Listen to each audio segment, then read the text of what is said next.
The Midrash tells us that Noah built the ark no less than 120 years. 120 years. And do you know at what age he started building that ark? 600? At 480 years old is when he started building the ark. And how do I know that? Well, the Torah says clearly, at 600 years old, he entered the ark. 120 years, I ask you, all due respect. If you commission a single individual, okay, let's grant it, he had no help. But an individual to construct for you a boat. No, he built it himself. A boat, a large boat. It can't possibly take 120 years. Even if you're by yourself, there's no electricity. There was no wiring to do. Okay, to make the beams, to make the boards. But 120 years, ktsat magzim, it's a little too much.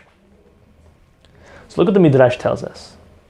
The Midrash tells us God told Noah to take seeds, plant them, and let them grow to trees. And then take those trees, and with those trees, go and build the ark. So that now explains why 120 years, right? We live... They took the wood from the trees that grew. So all of us that we know, we live here in Hollywood, Florida. Hollywood is blessed with oak trees, which are anywhere between 50 and 100 years old, depending on how big they are. Now that explains it a little better. But why? Why would God tell Noah to do that? I was learning the Parashat with my son the other day, and he asked me a great question. He said, Abba, if there were such evil, because I was going on and on how evil the people were, and they were not acting proper and not nice, and we'll get into that later in the class exactly what they were doing. Abba, if they're so bad, Hashem is almighty, Hashem is the strongest. Let him finish with them in a second. Why did he drag it? Why did he even need to bring a flood and he had to make Noah build the ark and the whole thing? Save Noah in a miraculous way, just like this was a miracle in and of itself.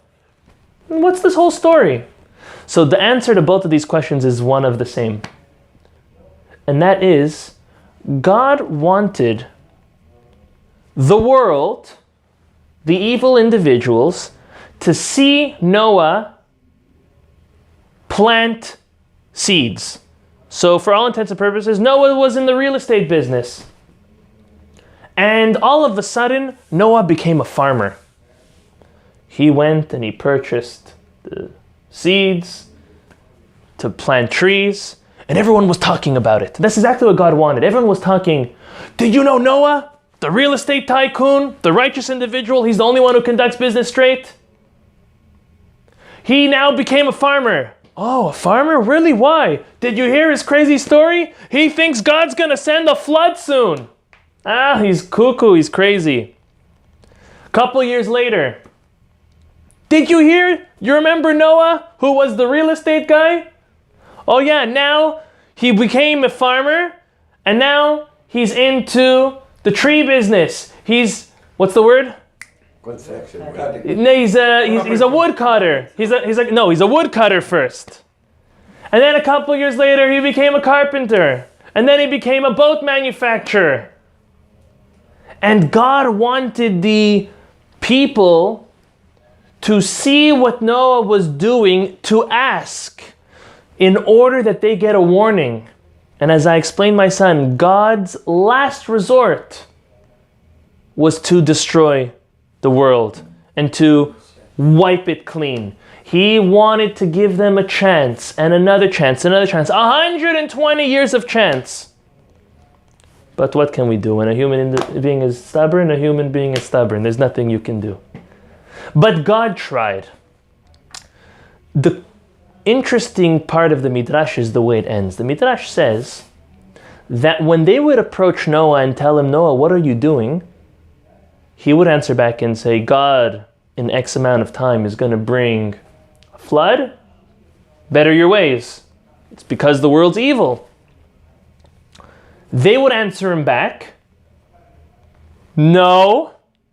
If God brings a flood, he's going to send it to you and destroy you. Now that's a very peculiar exchange. After all, they were the sinners. They were the ones who were corrupt and doing horrible things. I would say, I don't believe you. I would say that's a nice fairy tale. But say if it comes, it's going to happen to you, that's a little bit out of place, right? We could all agree to that. So listen to what the Zera Shimshon answers. He answers based on the Zohar. The Zohar tells us that Noah was actually at fault. At fault for what? Noah was at fault that he did not pray for the generation, for the world, for mankind at that time. As he was building this ark, he should have been praying to God on their behalf. Who did we see this from? I mean, he couldn't have learned it because it was in the future. From Abraham, very good. With Sodom, Abraham was negotiating with God. If there's 50, if there's 40, 30, 20, 10, 5, 1. He couldn't even find one, so Abraham had to give in. The Zohar says Noah should have done something similar. Noah should have negotiated. Noah should have prayed to God on their behalf. Noah maybe should have been more forthcoming and involved in trying to help them better their ways.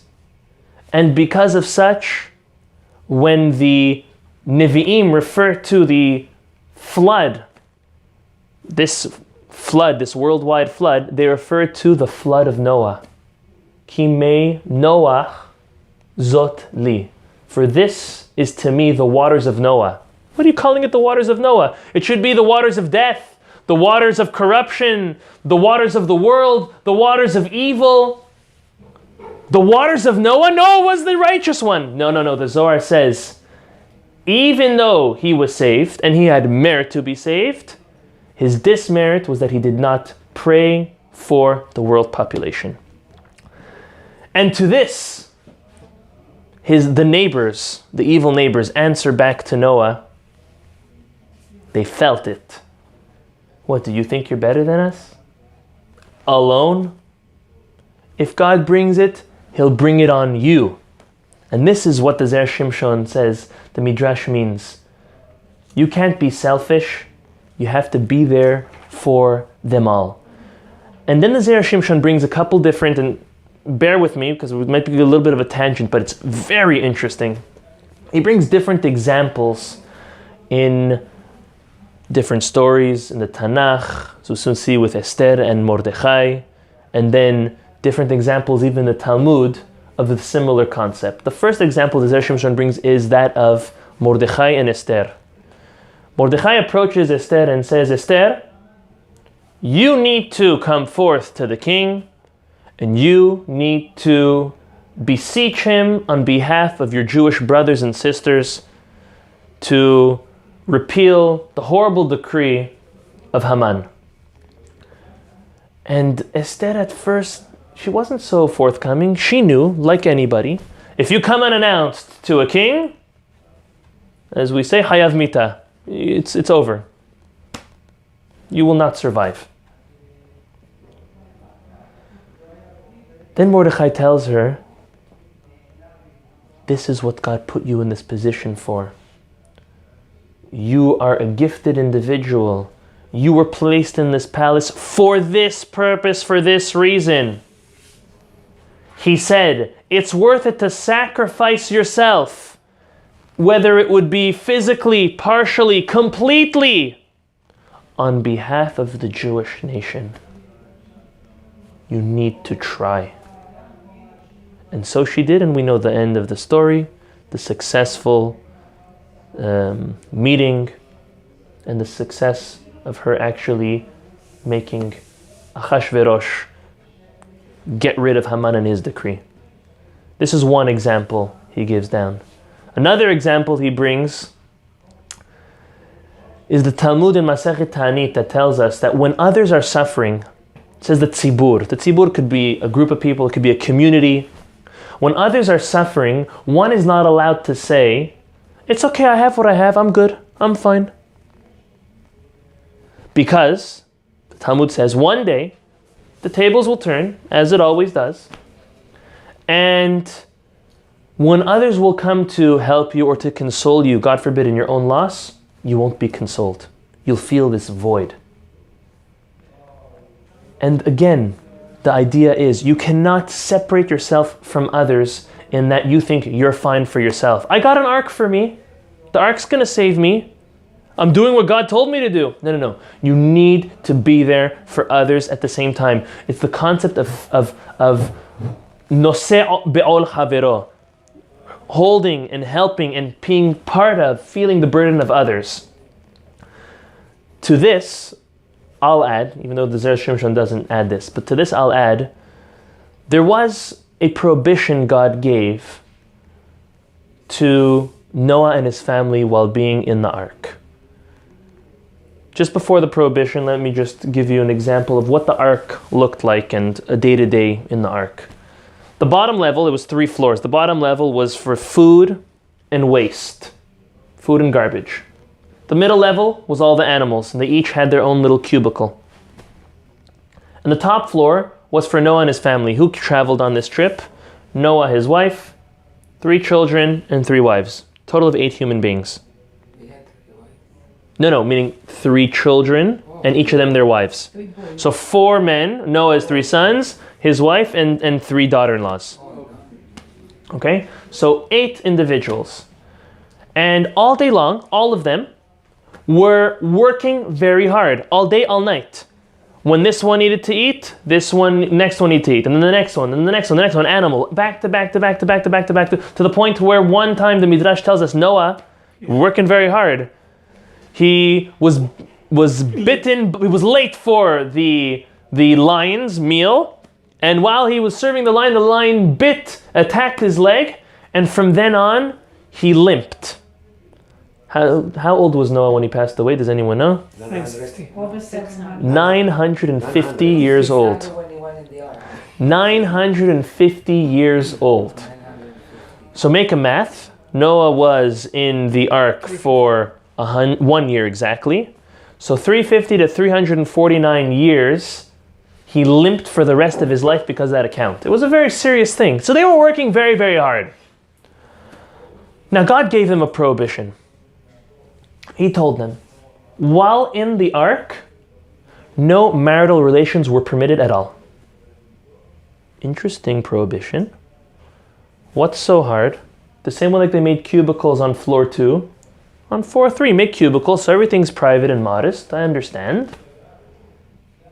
But the whole time, for the whole year, why not? Open the Chumash, it's clear. I think even Rashi brings it down.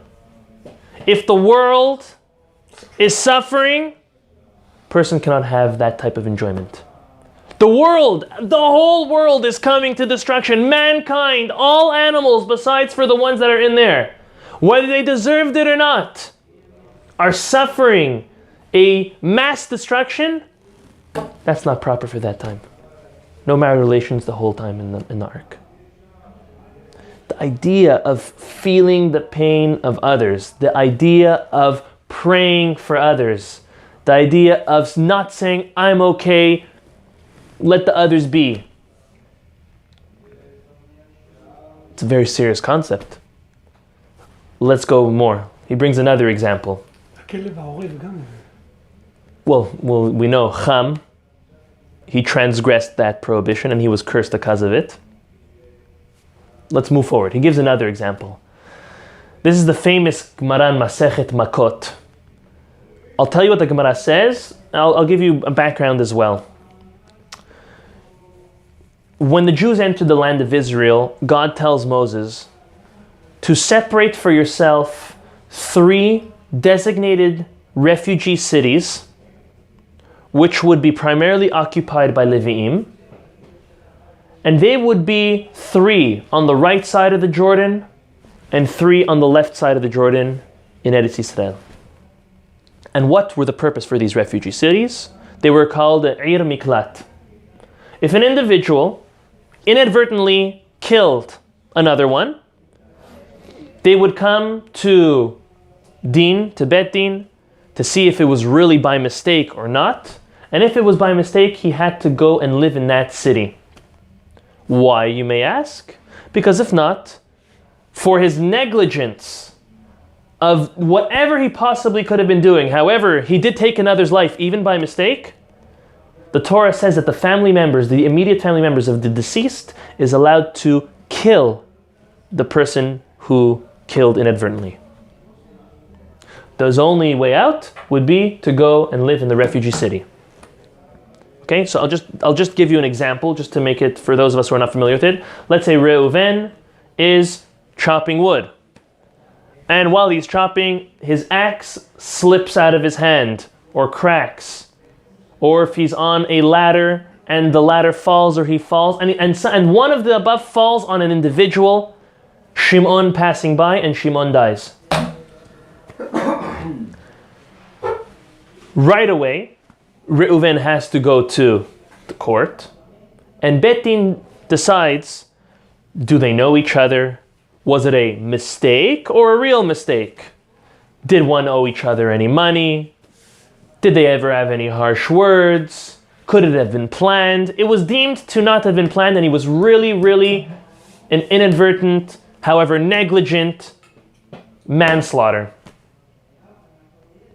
That's when the individual would go to the Ir Miklat, and he would have to be there to the end of his life.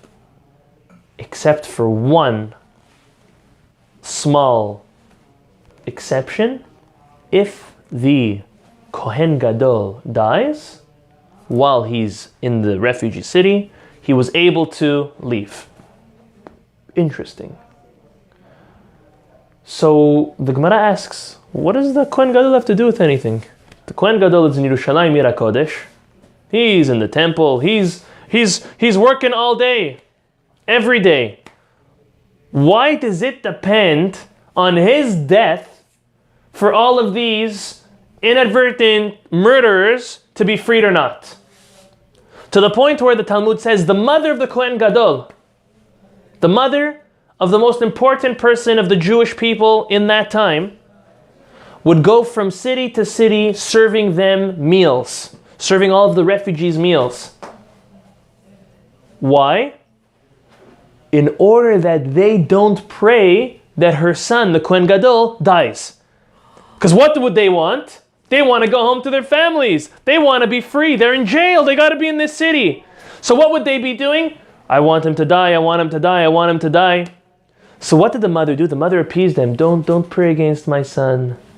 Look at this nice meal I'm giving you. Try to give you the most respect. She socialized a little with them. She was pleading. So now why the Kohen Gadol? That's not fair.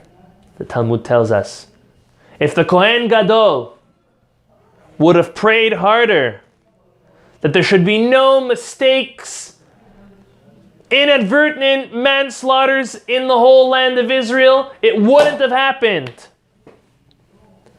It's kind of his fault. Can you imagine what does that mean? He never met them. He never saw them. If you are the leader of the Jewish people, you are the Kohen Gadol, that comes with a responsibility. That comes with the responsibility of you needing to pray for everybody. What does this mean to us? What does this story of Noach mean to us? The Zera Shimshon tells us we're not allowed to be selfish. We're not allowed to be closed. We're not allowed to block everything out. There are certain things we need to block out. There are certain people we need to block out. There are certain influences, most importantly for our children, that we need to block out. Yes. But at the same token, we need to pray on their behalf. If we're able to help them, we have to help them from us to them. If we can bring them closer to God and mitzvot and Torah in any way possible, we have that obligation. As we know, the famous concept, Kol Israel Arevim Ze Lazeh. Each and every Jew, we are all a guarantor for one another. We're all part of the same body. We're all one neshama. We're one soul. We're one body. And therefore, we can never just turn away. We can never turn away and not pray, as we learned from Noach. We need to live up to the opportunity, even be ready to sacrifice, like we learned from Esther. And like we learned from the Gemara, we cannot indulge in excessive joy or say, I'm okay. And like the last part, that importance of praying for the others from the Kohen Gadol. We need to realize that these are the lessons that the Torah is telling us that we're learning from Noach. This is the first Dvar Torah that Zera Shimshon gives. The second one is mind-blowing. Listen to this. God finally has decided that enough giving chances. The world has come to a halt. It needs to come to an end. 120 years passed. God tells Noah, and I'll quote to you in Hebrew and in English. Vayomer Elohim leNoach. God tells Noah, Ketz kol basar ba lefanai. The end of all flesh have come before me. We'll explain what that means. Ki malea haaretz hamas mipenehem. For the earth is filled with robbery through them. Vehineni mashchitam et haaretz, and behold, I am about to destroy the earth. In other words, God is telling Noah, time is done. Mankind has come to their limit. Through Hamas, through robbery, as the translation, and it's time to wipe them clean. The Zera Shimshon asks two very powerful questions.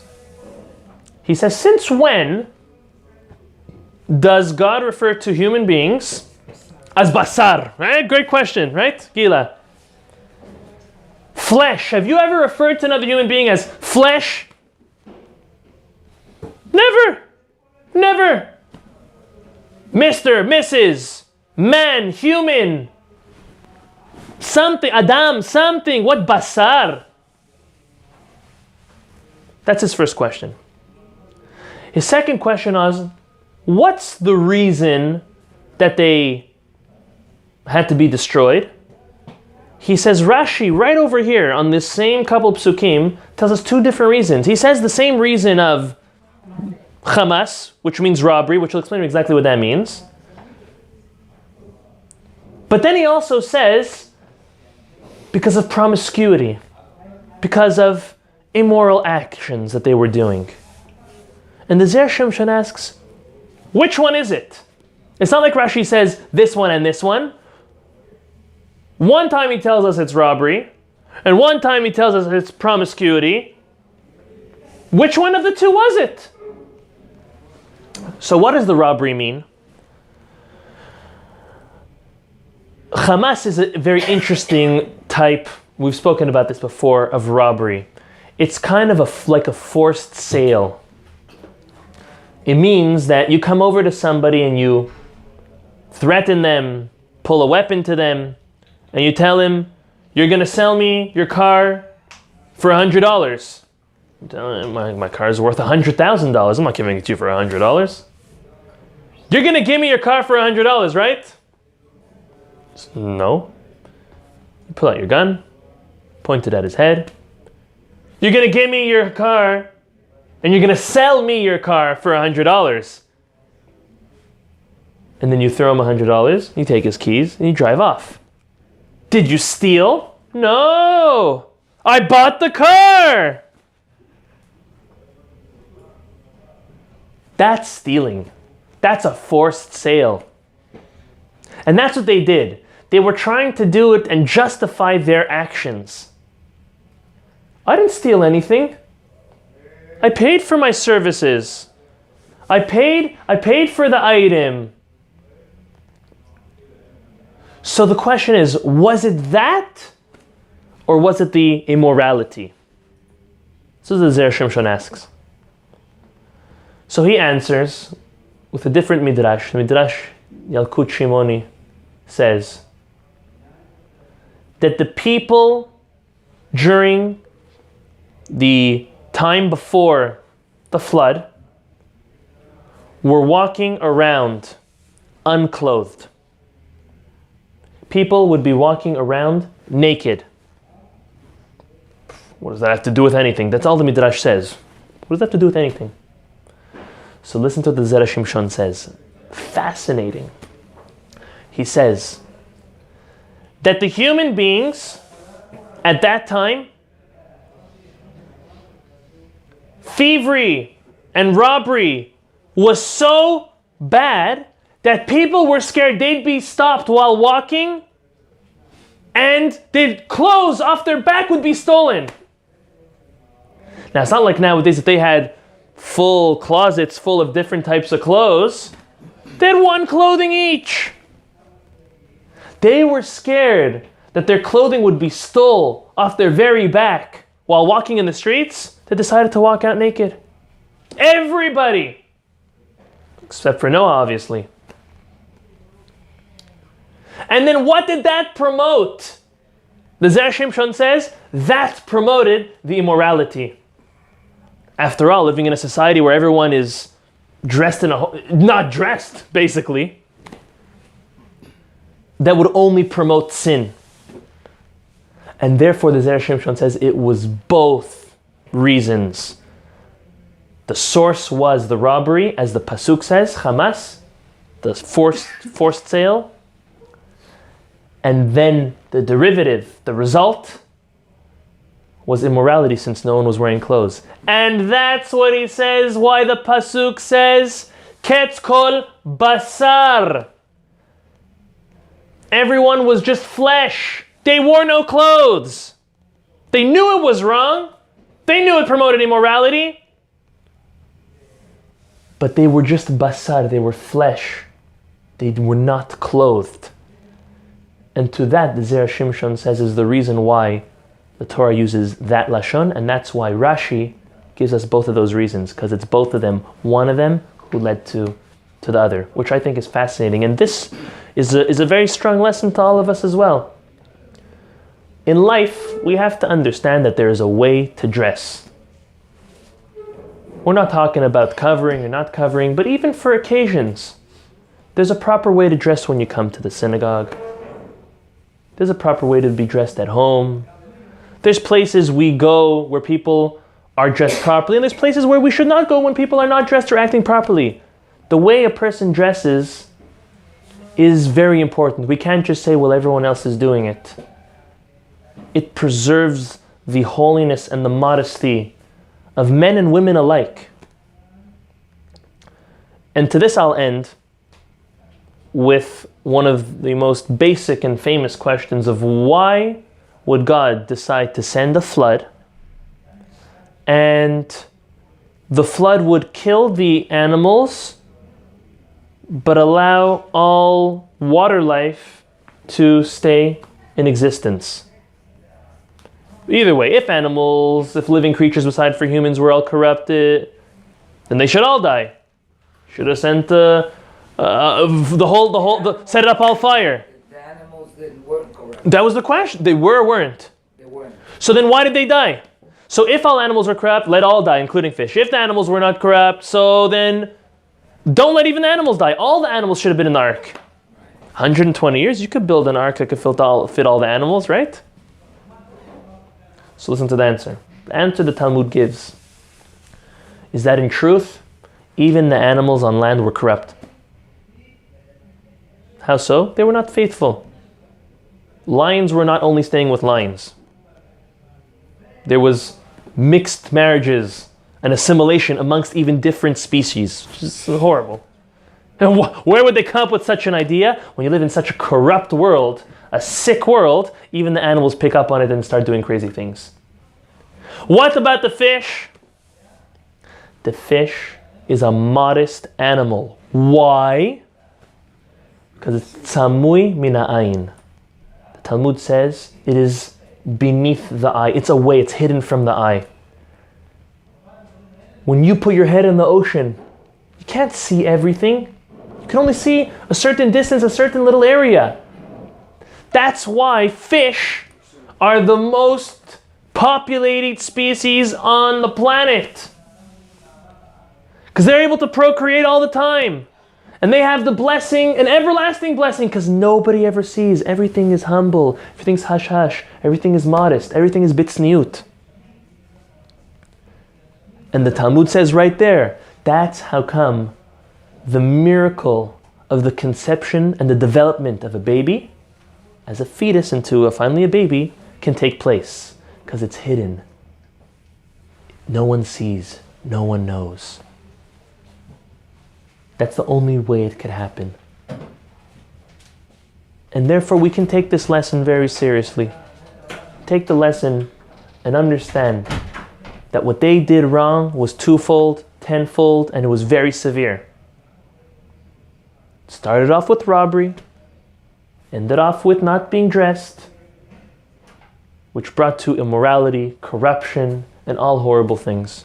That Hashem HaKadosh Baruch Hu will bless us. The merit of studying the Zera Shimshon, the merit of our Torah Kedosha, that we'll be blessed, we'll be happy, healthy, successful, and only good things for all of us and our families. Amen. We're going to make a Mishe Berach